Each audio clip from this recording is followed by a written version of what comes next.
নমস্কার। আপনারা কেউ হয়তো ভূতে টুতে আর বিশ্বাস করেন না। আমরা ছোটবেলায় খুব ভূতে বিশ্বাস করতাম। এখন সব এই যে জেনজি ফেনজি এসে গেছে, তারা সব লাইট জ্বালানো শহরের রাস্তায় ঘোরাফেরা করে, ইনস্টাগ্রাম ফেসবুক এইসব করে, তাদের আর কারো ভূতের ভয় নেই। কিন্তু আপনাদের জন্য একটা সুখবর যে ভূত আছে, অবিকল আছে। কি করে জানতে পারলাম? ভক্তদের দেখেই জানতে পারলাম। ভারতবর্ষে যে খাঁটি ভক্তরা এখনো টিকে আছেন, তারা যেদিকে তাকাচ্ছেন সেদিকেই ভয় পাচ্ছেন, যেদিকে তাকাচ্ছেন সেদিকেই ভূত। এবং এই ভূতরা ওই আগেকার দিনের মতো নেহাত নির্দোষ গল্পকথার ভূত নয়, রীতিমতো জলজ্যান্ত ভূত। যে কোনো দিকে তাকালেই তারা তেড়ে এসে ঘাড় মটকে দিতে পারে, এই রকম ভূত। তো এইটা আপনাদের জন্য একটা সুখবর। তো ধরুন অনেকগুলো উদাহরণ আছে। ধরুন এই 2-4 দিন আগে লালকেল্লায় ভারতবর্ষের প্রধানমন্ত্রী একটা মনোজ্ঞ ভাষণ দিলেন, যেরকম উনি দিয়ে থাকেন। তো এর আগে দিতেন, শুনেছি টেলিপ্রম্পটার থেকে, এবার নাকি দেখে দেখে পড়লেন, কিন্তু সেটা কথা না। তো সেই মূল্যবান ভাষণের মধ্যে একটা খুব জরুরি কথা ছিল, দিমাগি নকশাল। সেটা কি আমরা প্রথমে বুঝতে পারিনি। প্রথমে অনেকে ভেবেছিল, অনেক রকম অর্থ করেছিল, কিন্তু সেসবের মধ্যে আমি যাব না। কিন্তু তারপর বোঝা গেল যে উনি বলতে চাইছেন যে জল জঙ্গল এসব জায়গা থেকে নকশালদের হটিয়ে দেওয়া হয়েছে, কিন্তু তাতে কি লোকজনের মন অর্থাৎ দিমাগের মধ্যে তারা ঢুকে বসে আছে, তারাই হচ্ছে দিমাগি নকশাল। অনেকে আবার বললেন যে যারা চিন্তা করে তারাই তাহলে নকশাল। তো সেইটা এখানে পয়েন্ট না। পয়েন্ট হচ্ছে যেই না বলা, চারদিকে দেখা গেল পিলে পিল পিল করছে ভূত, ভূত বেরিয়ে এলো চারদিক থেকে।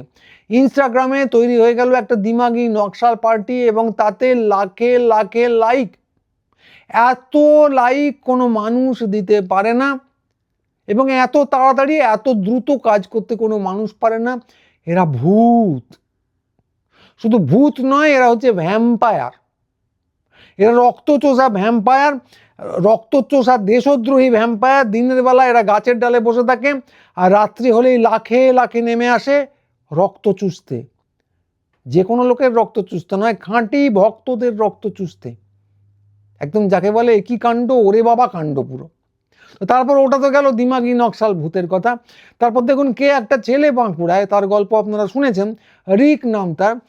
সে নাকি স্কুল ঠিক করতে বলেছিল। ভাবুন, এটা কোনো মানুষের কাজ? সে নিজে স্কুল থেকে পাস করে গেছে, মানে অন্য কাজকর্ম কর। কত কাজ আছে পৃথিবীতে, কত কি করার আছে বাকি। তা না গেছে স্কুল ঠিক করতে। আরে স্কুলে যারা আছে তারা মরুক, তারা নিজেদের ব্যাপার নিজেরা বুঝে নেবে। কিন্তু সেই সবের ব্যাপার নয়, গেছে স্কুল ঠিক করতে। এ শুধু ভূত নয়, সুখে থাকতে ভূতে কিলোনো ভূত। মানে ভূতে যদি কিল না মারে তাহলে কেউ স্কুলে যায়? তো ছেলেটা করেছে কি, এই ভূতটা করেছে কি, স্কুলে গিয়ে কিল হতে গেছে। ও তাতে যা হয়েছে, লোকজন ওঝা ডেকেছে।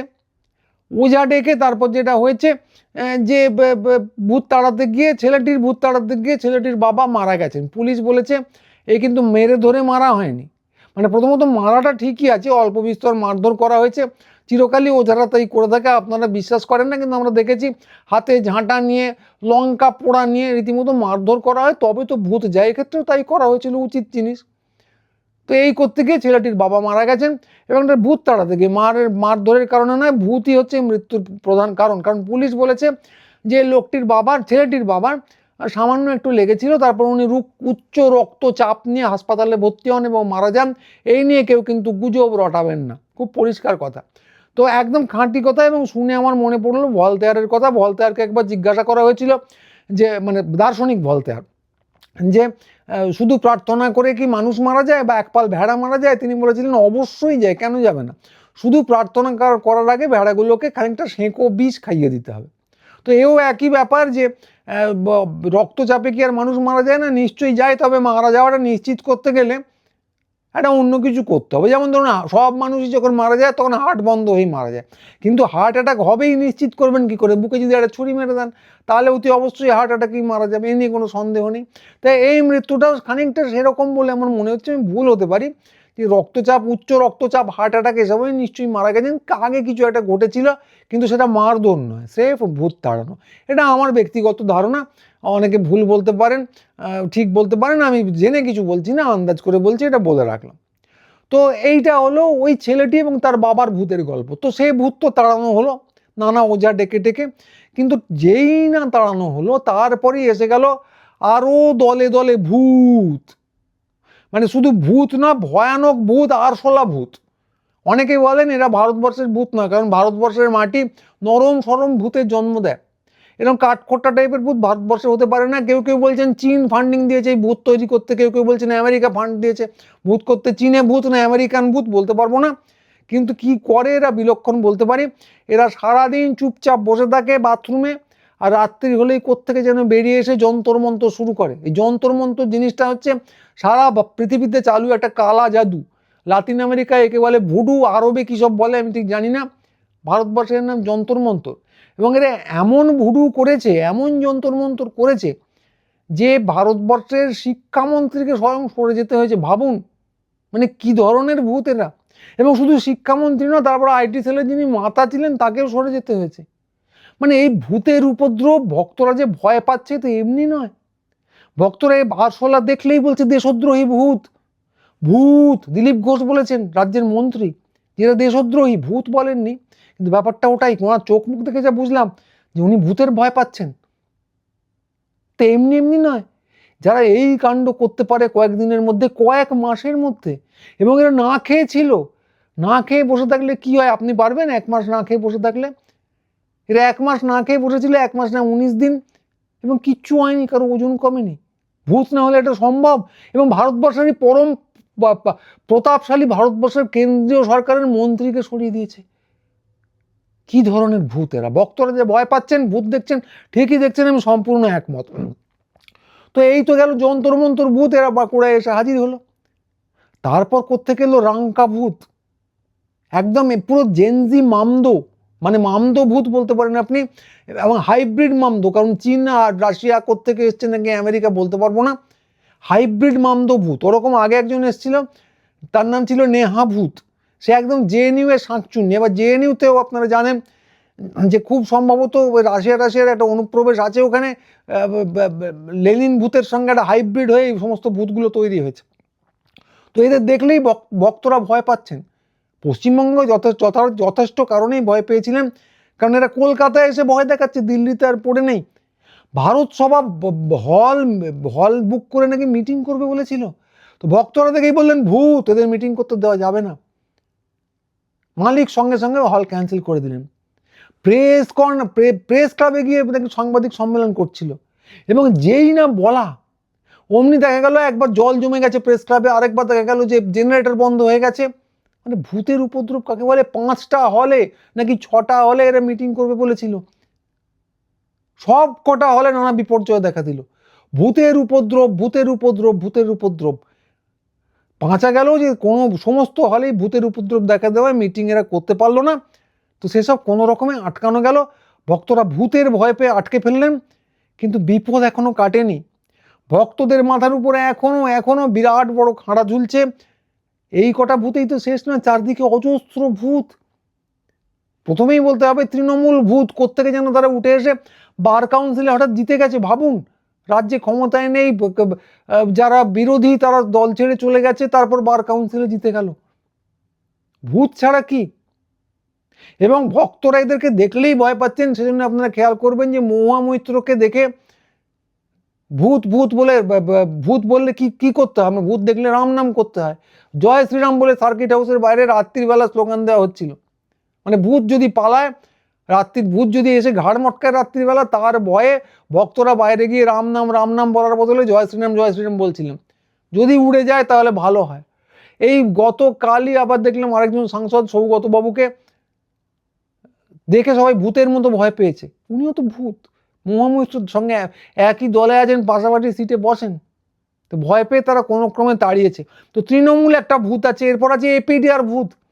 তারা মাঝে মাঝেই বলে যে অমুক জায়গায় নাকি মানবাধিকার লঙ্ঘন হয়েছে। আরে বাবা, মানবাধিকার মানুষরা বুঝে নেবে, ভক্তরা বুঝে নেবে, ভূতদের আসার কি আছে? তো দেখলেই তাদেরকে দেখলেও ভক্তরা ভূতের মতো ভয় পান, পাওয়ারই কথা। এবং কোথাও মিটিং করতে দেন না দেবারই কথা, কারণ ভূতদের কি আপনারা সভা করতে দেবেন কোথাও? ভূত এসে একটা জায়গায় জমায়েত করবে আপনার বাড়ির সামনে, বলবে ভূত চতুর্দশী হচ্ছে, তারপর আপনার ঘাড় মটকাবে, সে কি করতে দেওয়া যায়? কোনো ক্রমে আটকানো যায়, কারণ একটা সনাতনী সরকার এখন আছেন, তাই এদেরকে কোনো ক্রমে আটকানো যায়। তো তারপর আছে আবার রাত দখল ভূত। মানে রাত দখল ভূত, সে আবার ভয়ানক। তারা বলে রাত্রিবেলা ভূতের মহোৎসব করব। এবং তারা আরো ভয়ানক ভূত, তারা নাকি বলে রামকে নাম দেখাবো। মানে যাদের রাম নাম দিয়ে ভূতকে তাড়ানো হয়, এরা আবার রামকে নাম বলে জিনিসপত্র দেখায়। তো একবার রবীন্দ্রনাথের দাদাকে একবার কুইনিন খাওয়ানোর কথা হয়েছিল, ম্যালেরিয়া হয়েছিল তার। তো তিনি বলেছিলেন যে ম্যালেরিয়া সারাবে কুইনিন, কিন্তু কুইনিন সারাবে কে? খুবই বিজ্ঞ লোক ছিলেন, এখন সেটা পরিষ্কার বোঝা যায়। মানে ওই ভাইয়ের কুপ্রভাব থেকে বাঁচার জন্যই সম্ভবত বলেছিলেন, ভাইয়ের কথায় পরে আসবো। তো এখানে অবিকল সেই জিনিস, ভূতকে বাঁচাতে রাম নাম, কিন্তু রামকে নাম থেকে বাঁচাবে কে? জানা নেই। ভক্তরা এদেরকে দেখেও ভয় পেয়েছেন সঙ্গত কারণে, এবং এদের যাদবপুরের ত্রিসীমানায় ভিড়তে দেননি। তো কিন্তু মাথার ওপর থেকে ভয় কাটেনি। আজকে এদের বসতে দেওয়া হলো না। এরা একটা গণতন্ত্র জিনিস আছে বলে চেঁচামেচি করে। ভূতেদেরও নাকি গণতন্ত্র, ভূতেদেরও নাকি মিটিং করতে দিতে হবে। কি মামার বাড়ি, মামদোবাজি নাকি এগুলো? ওরা মামদো বলে আমাদের সকলকে মামদো হতে হবে? হওয়া যায় না। তো এরা কোথায় লুকিয়ে চুরিয়ে, ভূতেদের ব্যাপার তো কোথায় লুকিয়ে চুরিয়ে মিটিং করে ফেলবে, বলবে গণতান্ত্রিক অধিকার। তখন কি হবে কিচ্ছু বলা যায় না। আজকে থামানো গেছে, আগামীকাল করে ফেলতে পারে, পরশু করে ফেলতে পারে, কখন কি ঘটে যায় কিচ্ছু বলা যায় না। ফলে ভয় পাওয়া কিন্তু থামালে চলবে না। ভক্তরা ভয় পাচ্ছেন, পেতে থাকুন। এখানেই শেষ নয়, এরপর আছে লেনিন ভূত। আগে যার কথা বলছিলাম, জেএনইউতে লেনিন ভূত আছে, পশ্চিমবঙ্গেও আছে চারদিকে লেনিনের মূর্তি। এবং আমরা সবাই জানি যে পশ্চিমবঙ্গের যা দুরবস্থা সবার জন্য লেনিন দায়ী। ইন্টারনেটে একটা জিনিস ঘুরে বেড়াচ্ছে, অনেকে জালি বলছেন যে মাউন্ট ব্যাটেনকে বলে নাকি ভারত ভাগ করিয়েছিলেন লেনিন, বলেছিলেন উদ্বাস্তুদের পশ্চিমবঙ্গে আনতে হবে, দায়ী হচ্ছেন লেনিন। এই সমস্ত কিছুর জন্য দায়ী লেনিন, এবং নেহেরু লিয়াকত চুক্তির জন্য লেনিন দায়ী হয়েছিলেন। এবার আপনারা প্রশ্ন করবেন যে এগুলো হয়েছিল তো 50 সালের পরে বা একটু কাছাকাছি সময়, লেনিন তো 24 সালে মারা গেছেন, এলেন কোত্থেকে? ওটাই তো ভূতের কারবার। মারা গিয়েও রক্ষা নেই, এসে যে কোনো সময় ঘাড় মটকাবে। তো লেনিন ভূত আছেন। এরপর আছেন নেতাজি ভূত। তাকে নিয়ে সমস্যাটা হচ্ছে যে তিনি মারা গেছেন না বেঁচে আছেন বোঝা যায় না। এবার তার যখন বেঁচে ছিলেন তখন যা সৌর্য ছিল, তখন এমনি গাড় মটকা দিতেন শ্যামাপ্রসাদের। এবার যদি বাই চান্স মারা গিয়ে থাকেন, এবার কার যে গাড় মটকাবেন বলা খুব কঠিন। তো সেই উপদ্রব থেকে তো আমাদের ভক্তরা ভীষণ ভয় পাচ্ছিলেন, গালমন্দ করছিলেন। কেউ এবার গালমন্দ করলে তো ভূতরা রেগে যেতে পারে। অনেক কষ্টে তাকে থামানো গেছে। নেতাজি আশা করি আর কোনো উপদ্রব করবেন না। এবং এখানেই তো রক্ষা নেই, সবার উপরে আছেন রবীন্দ্রনাথ ভূত, যার কথা বলছিলাম, যার ভয়ে রবীন্দ্রনাথের দাদা বলেছিলেন ম্যালেরিয়া সারাবে কুইনিন, কিন্তু কুইনিন সারাবে কে? ওকে ভূত কেন বলছি? কারণ তিনি এই পশ্চিমবঙ্গে বুকে কলকাতায় বসে লিখেছিলেন, এক হচ্ছে বাংলার মাটি বাংলার জল, পশ্চিমবঙ্গ শব্দটা উল্লেখ করেননি, বঙ্গভঙ্গের বিরুদ্ধতা করেছিলেন। ভাবুন, মুসলমানদের একটা দেশ, হিন্দুদের একটা দেশ, এরকম হবে সবাই জানে, ভক্তরা বলেছে, তার বিরুদ্ধতা করেছিলেন এই কলকাতায় বসে, ভক্তদের বুকে বসে দাঁড়িয়ে ওপড়ানোর মতো। এবং সেখানেই শেষ নয়, কলকাতায় বসে উনি বাংলাদেশের জাতীয় সঙ্গীত লিখে ফেলেছিলেন। তো এই ভূত বাঙালির মাথায় চেড়ে বসে আছে, এবং ভক্তরা একে দেখলেই ভয় পাচ্ছেন। এতে এমনি না, সঙ্গত কারণে। ভক্তরা চারদিকে এত ভূত দেখলেই বলে উঠছেন ভূত ভূত। মেয়েদের মিটিং করতে দেওয়া যাবে না, মিছিল করতে দেওয়া যাবে না, কিচ্ছু করতে দেওয়া যাবে না, করলেই কিন্তু ঘাড় মটকাতে পারে। সো গণতন্ত্র ভূতেদের কথা ছেড়ে দিন, ওসব করতে দেবেন না। এবং এটা আমি বলছি শুধু না, শ্রমিক ভট্টাচার্য এই একই কথা বলেছেন। ভূতের কথাটা বলেননি, ওটা উজ্জ্ব রেখেছেন দিলীপ ঘোষের মতোই, যিনি বলেছেন যে অবস্থা কিন্তু মোটেই ভালো না, খুব কঠিন। একদম বিধায়কদের উল্লেখ করে বলেছেন, বিধায়কদের সম্বোধন করে। তো যেটা বলেননি যে অবস্থাটা খুব খারাপ, ভূতের উপদ্রবে একদম পেটে হাত পা সিঁধে যাওয়ার অবস্থা। এমনি নয়, এর এত কিছু ভূত বললাম, যেটা বাদ গেল অন্নপূর্ণা ভূত আছে। আবার সব মেয়েকে অন্নপূর্ণা দিয়ে দেওয়া হচ্ছে, তারপরও অজস্র মেয়ে এসে বলছে পাইনি। কোত্থেকে হয়? এরা মানুষ নাকি? মানুষরা তো সবাই পেয়েছে। এরা নির্ঘাত শাঁকচুন্নি নিয়ে কোনো সন্দেহ নেই। এবং এরা যে কোনো সময় সরকার এবং ভক্তদের ঘাড় মটকাবে। তাই ভক্তরা এদেরকে দেখলেই আবার ভয় পাচ্ছেন, বলছেন ভূত। তো অনেকে বলবেন যে এত ভূতের কথা বলছেন, তো শ্রমিক ভট্টাচার্য ভূতের কথা বলেননি, বলেছেন হাত পা, বলেছেন অবস্থা ভালো না। যেটা বলেননি সেটা হচ্ছে হাত পা পেটে সেঁধেই যাওয়ার কথা, এইরকম খারাপ অবস্থা। তো অনেকে বলবেন যে এই যে ভূতের আপনি ভয় দেখাচ্ছেন ভক্তদের এতক্ষণ ধরে, ভক্তদের কি ভূত নেই? আমাদের কি ভূত নেই? হোয়াটসঅ্যাপ ইউনিভার্সিটি ভর্তি তো জম্বি ভূত। কথাটা ঠিক, কিন্তু সমস্যা হলো যে ভালো ভূত কিছু থাকলেও তাদের কিন্তু এই বাজারে তেমন রমরমা নেই। শ্রমিক ভট্টাচার্য, বিজেপির সম্মাননীয় সভাপতি, ভালো বুদ্ধের কথাও বলেছেন। কি বলেছেন? যে বিজেপি নাকি, হুবহু বলতে পারছি না, মোটামুটি এই কথাটাই, বিজেপি পশ্চিমবঙ্গে বিজেপি কর্মীদের জন্য নির্বাচিত হয়নি, সরকারে আসেনি। কি করে জিতেছে না, কেন্দ্রীয় নেতৃত্বের কল্যাণে সোনার চামচে মুখে দিয়ে অনেককে এমপি এমএলএ করে দেওয়া হয়েছে। তো এইটা আমরা এমনি আগে থেকে জানতাম, মানে সন্দেহ করেছিলাম যে নির্বাচন বলে যেটা হয়েছে সেটা একটু ভুতুড়ে ব্যাপার। তো কেন্দ্রে মানে এমপি এমএলএ সবই আছে, একটা সরকারও আছে, কিন্তু কাদের একটা হস্তক্ষেপে সেটা যেন চলছে। এমপিরা ঠিক এমপি নন, এমএলএরা ঠিক এমএলএ নন, মুখ্যমন্ত্রী ঠিক মুখ্যমন্ত্রী নন, কোনো একটা সুতো দিয়ে যেন তাদের নাড়ানো হচ্ছে। তো এইটা একটা ভূতের, সত্যি সত্যি ভূতের কারবার, দিল্লি থেকে এদের নাড়ানো হয়। কিন্তু এই ভূতরা ভালো ভূত, এদেরকে আমরা ব্রহ্মদৈত্য বলতে পারি। ব্রহ্মদৈত্যরা ভালো, তার জাতে ভালো, তালে ভালো, সবেতেই ভালো। তো এদেরকে নিয়ে এমনিতে কোনো চিন্তা নেই। কিন্তু সমস্যা হচ্ছে যে এই ব্রহ্মদৈত্যের সংখ্যা কিন্তু ক্রমশ কমে আসছে, যে জন্য শ্রমিক ভট্টাচার্য ভয় পেয়ে গেছেন। যে কেন কমে আসছে, আগেই বললাম যে ওই পিলপিলে ভূত, বাজে ভূত এদের কল্যাণে। তো এদের কল্যাণে ব্রহ্মদৈত্যরা কি হচ্ছে, এদের কি দুর্গতি হচ্ছে আপনারা ভাবতে পারবেন না। শিক্ষামন্ত্রী বা ভারতবর্ষের শিক্ষামন্ত্রী, তার মুন্ডু কাটা গেছে। আইটি সেলের মাথা, তার মুন্ডু কাটা গেছে।